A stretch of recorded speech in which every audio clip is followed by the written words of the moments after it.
Forgiveness healing. आज इस healing को करने के लिए आप एक आरामदायक जगह पर बैठ जाएं।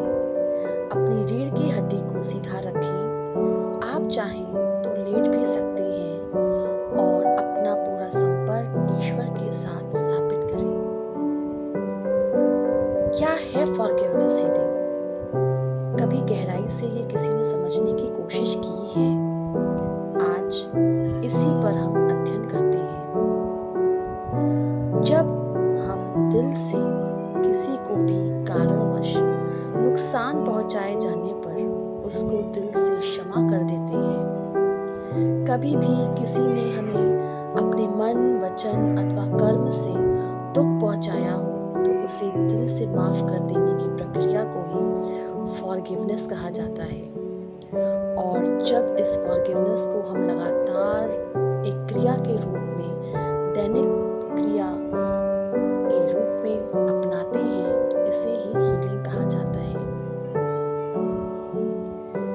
यदि हमने भी कभी किसी को किसी भी प्रकार से जाने अनजाने में दुख पहुंचाया हो तो क्या हम उसे अपने मन, वचन और कर्म से सच्चे दिल से उससे माफी मांगते हैं तो भी उस अवस्था में इसे फॉरगिवनेस हीलिंग कहा जाता है।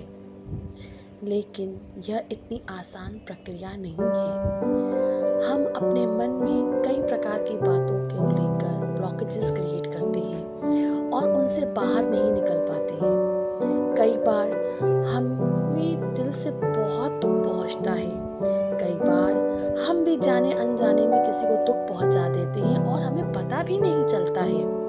लेकिन इस प्रकार किसी भी आहत को अपने मन में बैठा कर रखने से हमें आगे बढ़ने में अत्यंत मुश्किलों का सामना करना पड़ता है। यह हमें कई प्रकार से प्रभावित करता है।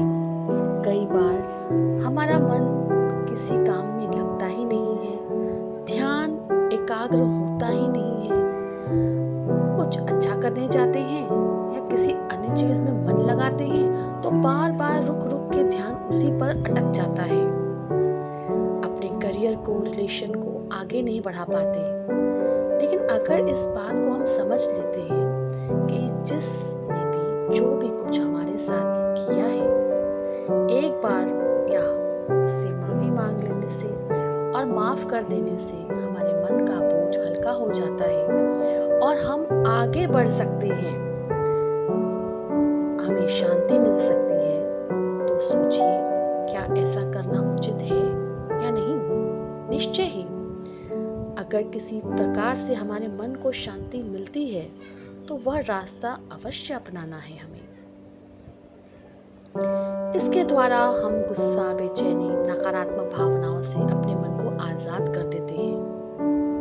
आसान नहीं है, लेकिन कोशिश करने में तो कोई हर्ज भी नहीं है।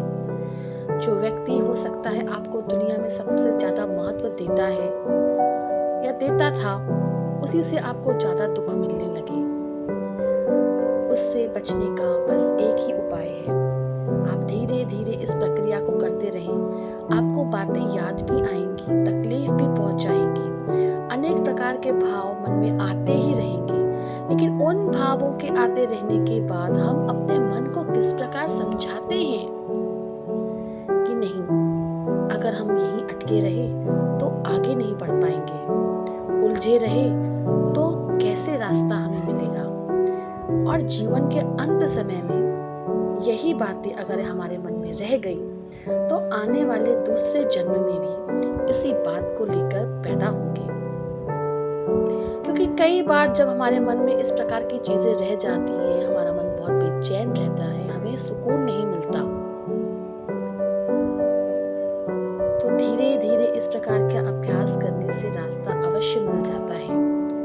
ये भी हो सकता है कि आपने तो इस प्रक्रिया को अपना के अगले पर्सन को या बंदे को, चाहे कोई भी हो, उसे माफ कर दिया, लेकिन उसने हो सकता है आपको माफ न किया हो, तो उस समय आप क्या करेंगे?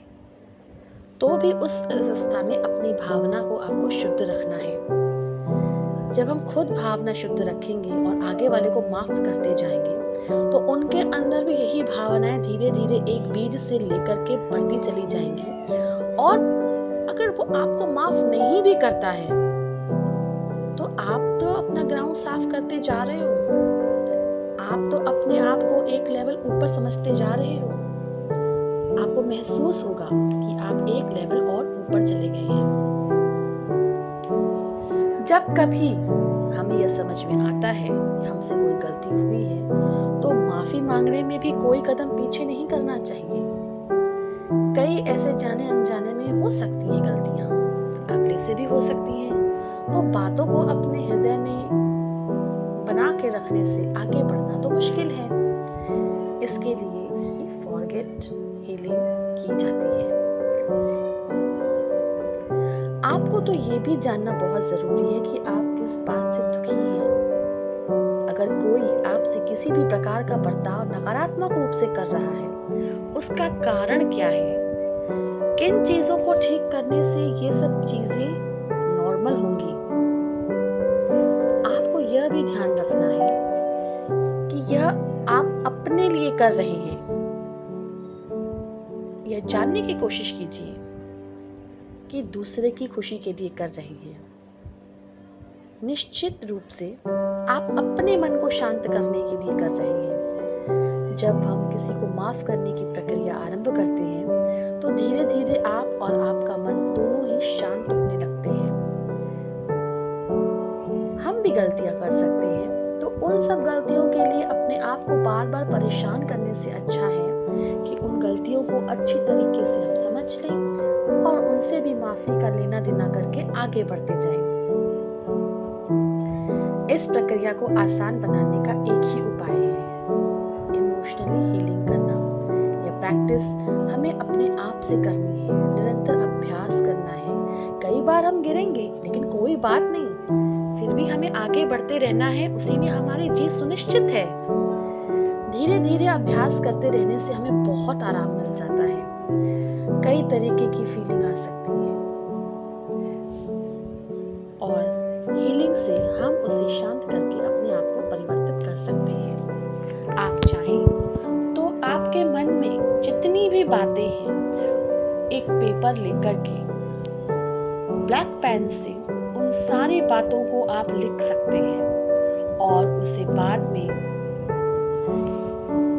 फाड़ के या तो जल में प्रवाहित कर दें या उसे आकाश के नीचे बैठकर जला भी सकते हैं। और ये इंटेंशन रखिए कि हे ईश्वर, इसमें जो भी कुछ लिखा हुआ है, मैंने अपने मन का बोझ, अपने मन की बातें इसमें लिखी हुई हैं जिससे मैं बहुत परेशान रहता हूँ, आज ये सब इसमें समर्पित करता हूँ। प्योर इंटेंशन रखिए। या आप ये भी प्रक्रिया अपना सकते हैं कि सामने वाले से डायरेक्ट बात भी कर सकते हैं। अगर पॉसिबल नहीं है तो पीछे ही अपने आप के मन को समझाते रहिए, उन चीज़ों को करते रहिए